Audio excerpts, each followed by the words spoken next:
She didn't even look up from her screen when she said it. We're giving the infrastructure review to Dominic. He's more experimental than you, Arial. I stood there in Margaret Hoffman's office, holding the audit specs I'd spent 2 weeks preparing. The ones she'd personally asked me to draft. The foundation layer review was mine, everyone knew that. I'd architected 70% of Boneback Technologies' deployment pipeline over the past 4 years. Experimental, I repeated. Fresh perspective. You know how it is. Margaret finally glanced up, her expression already dismissing me. You can support him if he has questions. Support him. I smiled. Nodded. Walked out.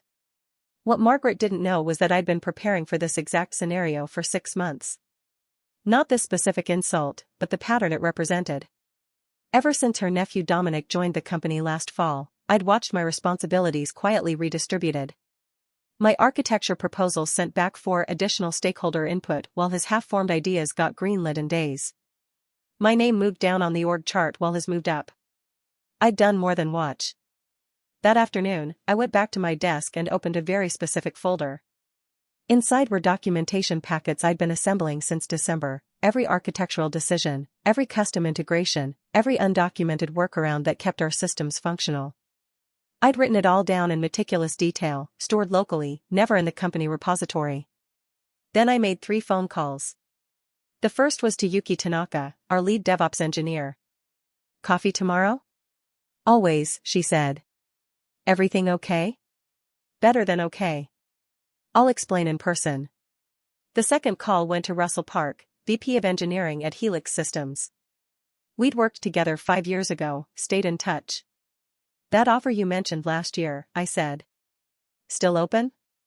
For you? Absolutely. When can you start? Let's talk terms first. The third call was to my lawyer, Claire Donovan. We'd worked together when I negotiated my Boneback contract. I need you to review my non-compete and intellectual property clauses. Particularly around knowledge transfer obligations.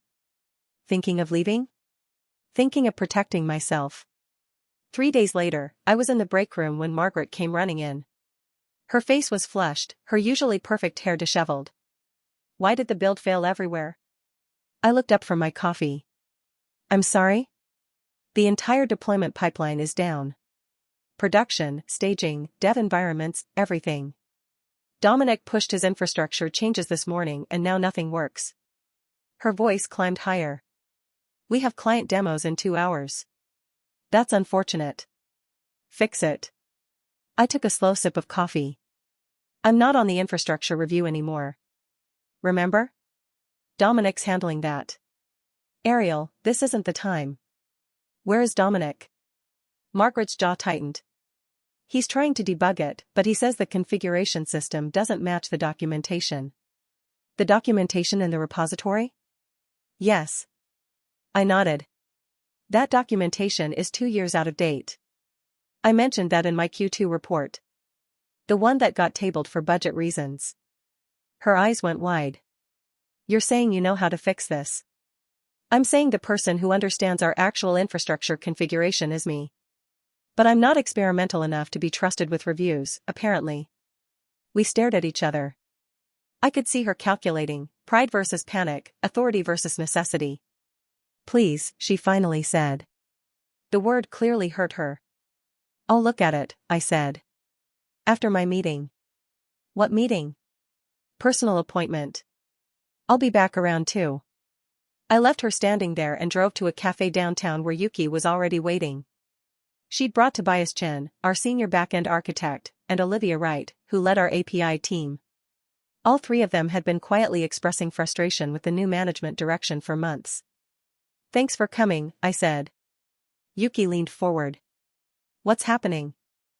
I'm leaving Boneback. I'm starting a consulting firm focused on infrastructure architecture and I want you 3 as founding partners. Tobias blinked. You're serious? Completely. I've already lined up our first client. Helix Systems needs a full deployment pipeline rebuild. The contract is worth $300,000 for 6 months of work. I negotiated a structure where we split equity and decision-making equally. Olivia's eyes lit up. Equal partnership? No more being overlooked while less competent people take credit for our work. No more watching your architecture get mangled by people who don't understand what they're doing. I pulled out folders. Here's the financial projection, the equity structure, and the client pipeline I've been developing. Yuki took hers, flipping through. When? I'm giving notice today. You three can take whatever time you need to decide, but I'm moving forward regardless. The offer stands for 30 days. I'm in, Yuki said immediately. I've been waiting for something like this. Tobias and Olivia exchanged glances. Can we think it over for a week? Olivia asked. Absolutely. This is too important to rush. When I got back to Boneback at 2:30, Margaret was waiting by my desk with Dominic. He looked exhausted and terrified. The usually confident swagger was gone. Can you fix it? She asked without preamble. I sat down and pulled up the logs. It took me about 90 seconds to identify the problem. Dominic had updated the container orchestration configuration without understanding that our deployment system relied on 3 separate override layers that weren't documented anywhere except in my personal notes. I can fix it, I said. It'll take about 20 minutes. Relief flooded Margaret's face. But first, I need to give you this. I handed her an envelope. My resignation. Effective in 2 weeks. She went pale. You can't be serious. Entirely serious. Dominic spoke for the first time. Because I got the review assignment? Because this company no longer values the expertise that keeps it running. I turned to Margaret. You want experimental thinking? Fine. But experiments fail. What you need is someone who understands the systems deeply enough to know which experiments are viable and which will explode. You chose to sideline that expertise in favor of nepotism and politics. We can discuss this, Margaret said quickly. After you fix the deployment issue. No. We can't. I stood up. I'll fix this because I don't want to leave the team in crisis. But my decision is final. You'll have 2 weeks to transition my knowledge, whatever I'm contractually obligated to provide and not one bit more. I fixed the deployment pipeline in 18 minutes. Then I sent a company-wide email documenting exactly what had failed and why, making it very clear that the issue stemmed from infrastructure changes made without consulting the principal architect who'd built the system. That night, Claire called me back. Your contract is cleaner than I expected. The non-compete only prevents you from directly soliciting Boneback clients for 6 months. It says nothing about clients approaching you. And your IP clause only covers code you wrote on company time, not architectural knowledge or methodologies. So I'm clear to start the consulting firm? Completely clear. Just don't reach out to Boneback's existing clients until the 6 months are up. I won't need to. By the end of the week, both Tobias and Olivia had confirmed. We filed the paperwork for our new company, Fortress Infrastructure Solutions, with all 4 of us listed as equal partners. Margaret tried to meet with me twice during my notice period. I declined both times. Everything I'm obligated to provide is in the transition documentation, I told her assistant. What I provided was exactly what my contract required, a written summary of my active projects, access credentials to systems I managed, and a high-level overview of the infrastructure architecture. I didn't include any of the detailed walkthroughs, the troubleshooting guides, or the institutional knowledge that lived in my head. On my last day, I was packing my desk when Dominic approached. I didn't ask for this, he said quietly. Yes, you did. You just didn't realize what you were asking for. Margaret's my aunt. She wanted to give me opportunities. Opportunities should be earned, not inherited. I closed the box. You might actually be a decent engineer someday if you learn to stop coasting on connections. But that's not my problem anymore. He looked miserable. Everyone's blaming me for the deployment failure. Everyone should be blaming the person who put you in a position you weren't ready for. I picked up the box. Good luck, Dominic. You're going to need it. The first month at Fortress was chaos. We worked out of Yuki's garage initially, running video calls with Helix while sitting on folding chairs. The Helix project consumed everything, 16-hour days, constant problems, technical debt we hadn't anticipated. But it was our chaos. Our decisions. Our solutions. We hired our first employee in week 5, a brilliant junior developer named Sophie Fernandez who'd been wasted in a support role at her previous company. By week 8, we'd brought on 2 more engineers. The Helix deployment went live on schedule. Their CTO sent a message that I printed and hung on our wall. This is the smoothest infrastructure rollout we've ever experienced. Your team is extraordinary. We invoiced them for the full contract amount. Then they asked us to stay on retainer for ongoing optimization work, another $15,000 per month. That's when other companies started calling. Apparently, Russell had been talking. Within 2 weeks, we had inquiry calls from 4 different mid-sized tech companies, all looking for infrastructure consulting. None of them were Boneback clients. I'd checked carefully. I was on a call with a potential client when Yuki knocked on my office door. We'd rented actual office space by then, a small suite downtown. "You need to see this," she said, holding her phone. It was a message from Margaret. She wanted to schedule a call to discuss potential collaboration opportunities. I almost deleted it. Then I reconsidered. "Set it up," I told Yuki. "Tomorrow afternoon." Margaret appeared on screen looking significantly more worn than I remembered. The confident executive presence had cracked around the edges. "Arial. Thank you for taking the time. What can I do for you, Margaret?" She shifted uncomfortably. "I wanted to discuss bringing Fortress on as a consulting partner for Boneback. We're experiencing some infrastructure challenges and I think your expertise." "My expertise that was too conservative for your needs?" A long pause. "I made a mistake." "Several, actually." "Yes." She looked directly at the camera. "I underestimated your value to the organization. I let personal considerations override professional judgment. And the company has suffered significantly since you left." "How significantly?" "We've had 3 major outages in 2 months. Client satisfaction scores are down 18%. 2 enterprise contracts are in jeopardy because of reliability concerns." She took a breath. "Dominic resigned last week." I felt a small, sharp satisfaction. That must be difficult. "Arial, I need your help." "Boneback needs your help." "At what rate?" She blinked. "Rate?" Fortress Infrastructure Solutions bills consulting time at $350 per hour for senior partners. That's me, Yuki, Tobias, or Olivia. Our junior consultants bill at $175. Projects require a minimum engagement of 20 hours, and will need full documentation access, administrative permissions, and weekly status calls with executive leadership. Margaret's expression went carefully neutral. "That's substantially more than we paid you as our principal architect." "Yes. Because now you're not getting an employee you can sideline and undervalue. You're getting the expertise you decided you didn't need, at market rate, with no loyalty obligation whatsoever." I leaned back. "Those are our terms. Take them or don't. I'll need to discuss with finance." "You have until Friday.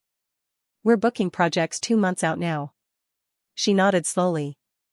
"I'll be in touch." The call ended.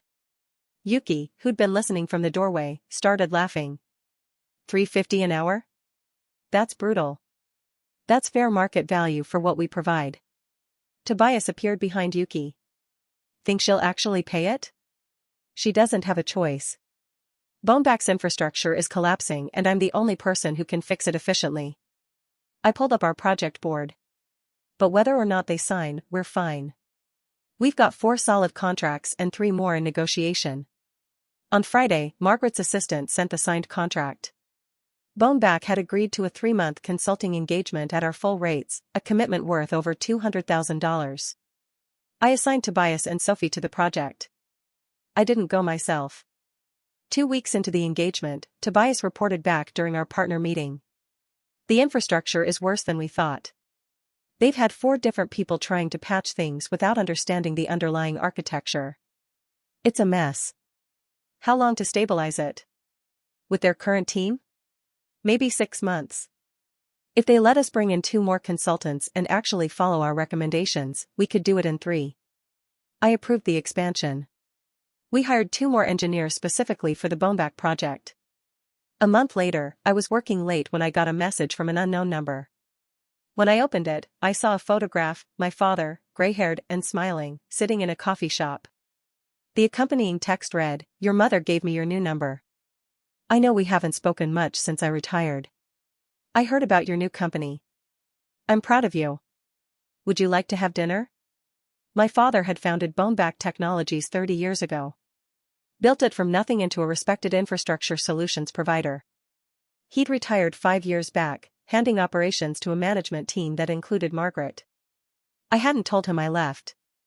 Hadn't wanted to explain the whole situation. I called him. "Dad. Ariel. I wasn't sure you'd respond. Why didn't Margaret tell you I'd left?" A long silence. "She did. Eventually. About a month after you resigned. Told me you'd gotten a better offer elsewhere." Another pause. "I ran into Yuki's father at a conference last week. He told me what really happened. About the review assignment. About Dominic. It's fine. I'm doing well now. Better than well, from what I hear. Fortress Infrastructure Solutions is getting a reputation." His voice dropped. "I also heard that Boneback is paying you consulting rates that are probably more than they paid their entire infrastructure department when I ran the company. Market rates reflect market value." He laughed, a sound I hadn't heard in years. "You sound like me. Listen, I want to apologize. When I handed Boneback over, I thought I was leaving it in capable hands. I should have paid more attention to how they treated the people who actually made things work. You couldn't have known. I could have asked. I could have stayed involved." He cleared his throat. "Dinner? I'd like to hear about Fortress. And I might know some people who could use your services." We met the following Tuesday. Over steak and red wine, I told him everything: the gradual erosion of my authority, the systematic crediting of my work to others, the final insult of the code review. He listened with increasing anger, his jaw tightening. "I built that company on the principle that competence matters more than connections," he finally said. Margaret knew that. I told her explicitly when I handed over leadership. People change when they get power. They reveal who they always were. He set down his glass. "How can I help?" "You don't need to."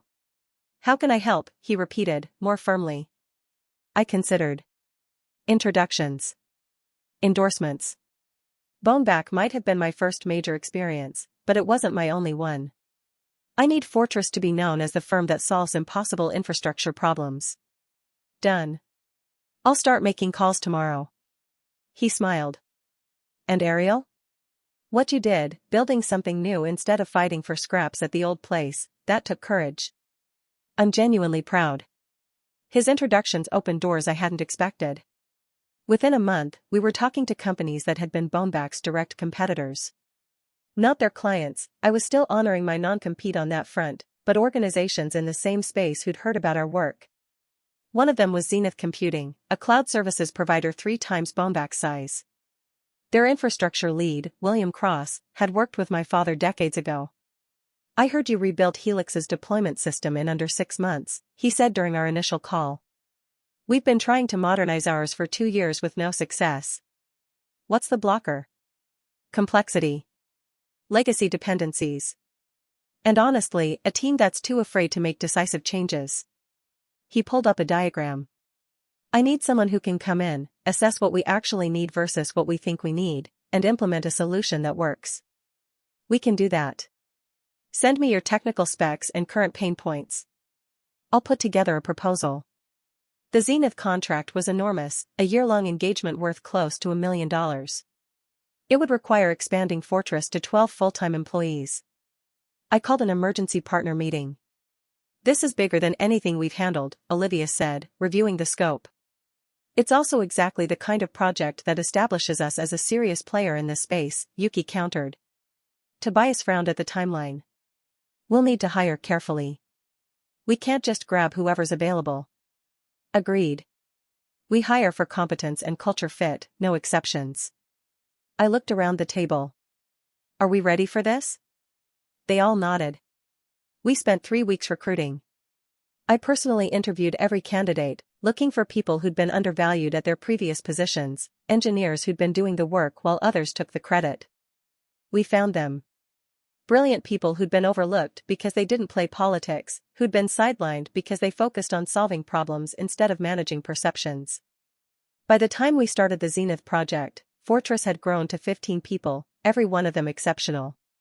4 months into the Zenith engagement, Margaret requested another call. This time, she wasn't alone. The entire Boneback executive team appeared on screen, including the CFO and the interim CTO they'd hired to replace me. "Ariel, thank you for joining us," Margaret began. "We wanted to discuss a more permanent arrangement." "I'm listening." The CFO, an older man named Gregory Walsh, wait, that name was forbidden. The CFO, an older man named Harold Spencer, leaned forward. "Boneback would like to acquire Fortress Infrastructure Solutions. We're prepared to offer $8 million for the company, with retention packages for all 4 founding partners." The number hung in the air. Yuki inhaled sharply. I could see Tobias and Olivia on their own screens, expressions frozen. "That's a substantial offer," I said carefully. "We believe Fortress represents exactly the kind of expertise-driven approach Boneback needs moving forward," Margaret said. "With you and your team integrated back into our organization, we could." "No." She stopped mid-sentence. "I'm sorry?" "The answer is no. Fortress isn't for sale." Harold looked confused. "Perhaps we could increase the offer." "This isn't a negotiation. Fortress isn't for sale at any price." I kept my voice level. "You're offering $8 million for something you could have had for my salary plus basic professional respect. You made a choice about what you valued. Now you want to buy your way out of the consequences of that choice." Margaret's face hardened. "Ariel, be reasonable. $8 million is less than what Fortress will be worth in 3 years if we keep growing at our current rate. And more importantly, it's not about the money." I glanced at my partners. "We built something here. A company where competence determines authority, where credit goes to the people doing the work, where political connections matter less than actual skill. Why would we sell that to become part of a system that already proved it doesn't share those values?" "Things would be different," Margaret insisted. "You'd have full authority over infrastructure." "I had that before. Until I didn't. Until your nephew needed a prestigious assignment." I shook my head. "I appreciate the offer, but Fortress is staying independent. Our consulting contract with Boneback expires in 6 weeks. At that time, you can either renew at our standard rates or transition to your internal team. That's the only relationship we're interested in maintaining." The call ended shortly after. I sat in silence for a moment, then checked the partner chat. Yuki, that was the most satisfying thing I've ever witnessed. Tobias, $8 million though. Olivia, we made the right call. This is worth more than money. I smiled and closed the laptop. The Boneback contract expired on schedule. They chose not to renew. According to industry contacts, they hired a consulting firm from the East Coast instead, paying roughly the same rates we'd charged but getting consultants who didn't have intimate knowledge of their systems. 6 months later, I heard they'd had another major outage. Client defections followed. My father called me after that news broke. "I'm selling my remaining Boneback shares. The company I built is gone. What's left isn't worth holding on to." "I'm sorry, Dad." "Don't be. I'm investing in Fortress instead. Not as your father, as someone who recognizes a well-run operation when he sees one." Fortress closed its first full year with 23 employees and $4 million in revenue. We'd completed projects for 8 major clients, maintained a perfect delivery record, and turned down more work than we'd accepted because we refused to compromise on quality. The second year started with the Zenith computing contract expanding into a long-term partnership.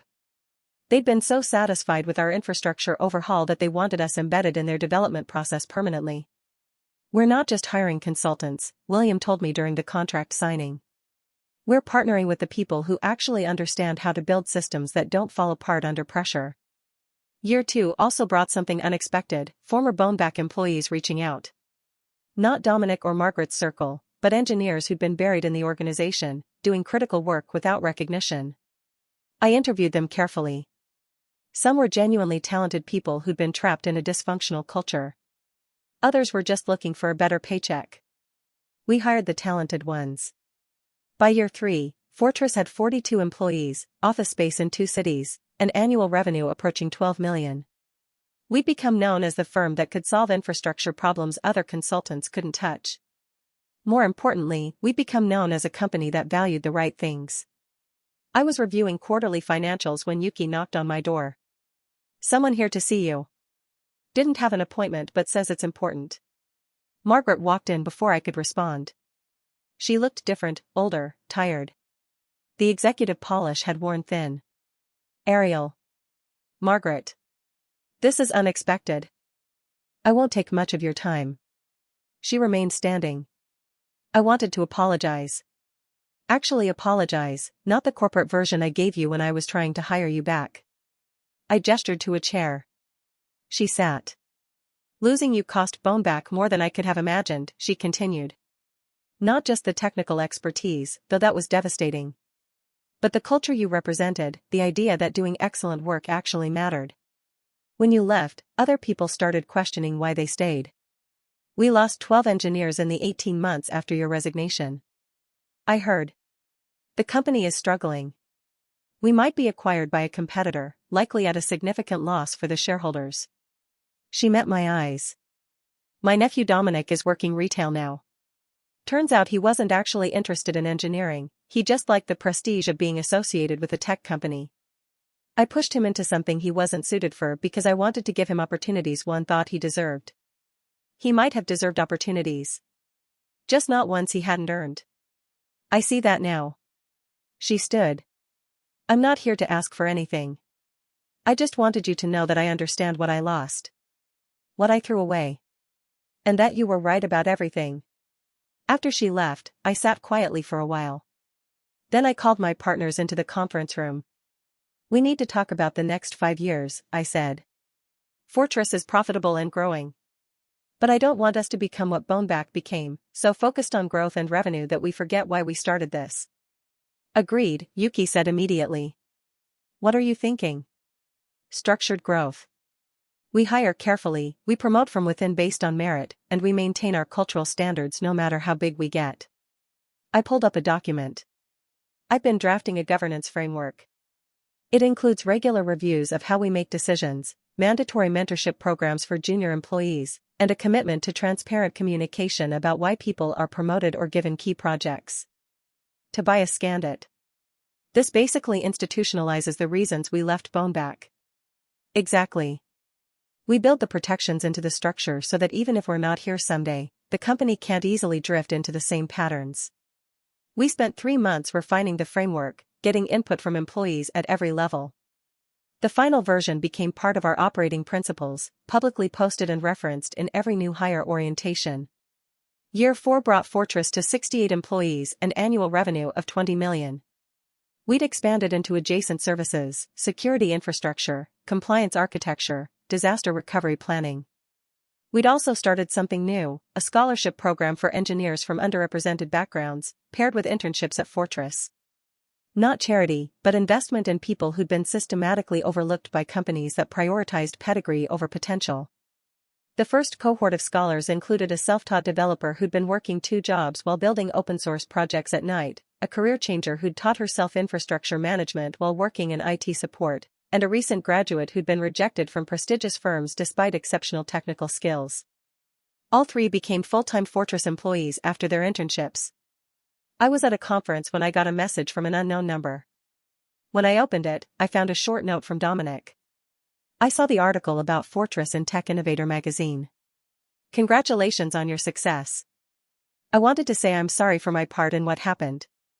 You tried to teach me things when I first started at Boneback and I was too arrogant to listen. I'm back in school now, studying something I actually care about, graphic design. Turns out I'm pretty good at it when I'm not trying to be something I'm not. Anyway, I just wanted you to know I learned something from the whole experience, even if it took a while." "Dominic." I replied simply, "Good luck with the design work. Glad you found something that fits." That same week, my father forwarded me an article about Boneback's acquisition by a larger firm. The price was roughly a third of what the company had been worth when I left. "The end of an era," he wrote in the email. "But honestly, I'm more interested in what you're building than what I lost. Dinner next week?" Over dinner, he asked about succession planning. "You're thinking about this already?" I said, surprised. "You're not even 40 yet, but Fortress is valuable enough that you need to think about these things. What happens if you get hit by a bus? What happens if you decide you want to do something else in 10 years? The governance framework addresses some of that. Some. But you need a real plan." He pulled out a notebook. He still preferred paper. "I made mistakes when I transitioned Boneback. Let me help you not make the same ones." We spent the next 6 months working through succession scenarios. The result was a structure that gradually distributed leadership responsibility across the founding partners and a carefully selected group of senior leaders who'd proven they shared our values. Year 5 saw Fortress approach 100 employees and $30 million in annual revenue. We'd opened a third office and were fielding inquiries from international clients. More significantly, we'd started seeing our approach ripple outward. Several of our employees had left, amicably, to start their own companies or join other organizations in leadership roles. They carried our principles with them. One of them, Sophie Fernandez, our very first hire, founded her own consulting firm focused on database architecture. She called me before launching. "I learned everything about running a values-driven company from watching Fortress," she said. "I want to build something similar in my specialty area. Can I use your governance framework as a starting point?" "Absolutely. We built it to be replicable." "Thank you, Arial. For everything, the opportunity, the mentorship, the example." After the call, I realized something had shifted. Fortress wasn't just my revenge on Boneback anymore. It wasn't even just a successful company. It had become proof that competence-driven cultures could thrive. That people who'd been overlooked and undervalued could build something exceptional when given the opportunity. That you didn't have to accept being sidelined. You could step back, reassess, and build something better. I thought about Margaret's dismissive comment in her office 5 years ago. "He's more experimental than you." She'd meant it as a criticism. A reason to diminish my contribution. But she'd been wrong about what mattered. Experimental thinking without foundational understanding just creates expensive failures. What built lasting value was deep expertise paired with the courage to walk away from situations that didn't respect it. I pulled up our project board, looking at the array of complex infrastructure challenges we were solving across a dozen different clients. Each one represented a company that had chosen competence over politics, expertise over connections. My phone buzzed. "Yuki. Emergency partner meeting in 20 minutes. William from Zenith just called with something big." I headed to the conference room, where my 3 partners were already gathering. These people who'd taken a risk on an untested startup because they believed in building something different. William appeared on screen, grinning. "Fortress has been so critical to Zenith's success that our board wants to explore a strategic partnership. Not an acquisition, we learned from Boneback's mistake. A true partnership where we invest in Fortress's growth in exchange for preferred access to your expertise." The conversation that followed was complex, full of financial structures and legal considerations. But the core was simple. Zenith wanted to invest $20 million in Fortress while letting us maintain operational independence and our cultural identity.